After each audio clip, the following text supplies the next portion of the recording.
We have broccoli, Cabbage. onions, cabbage, lettuce, collards, cauliflower. It all started with the Health and Wellness program through the Boeing Center. We did that last year with them, and we wanted to expand that idea this year. So we had the idea to do greenhouses and have them actually grow produce. In order for the kids to become a member, they had to commit to completing the Learning Blade, which is a program that the district purchased. And with that, they aligned with our state educational ELA, math, and STEM standards.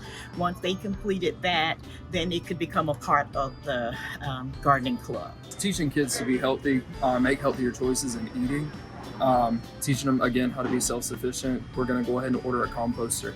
That way we can take some of the like banana peels and oranges and apples and coffee grinds and actually use them for compost to show how we recycle and regenerate soil. We learned the soil cannot be dry. Maintenance, you gotta keep up with it, make sure it's a priority. And the temperature sort of.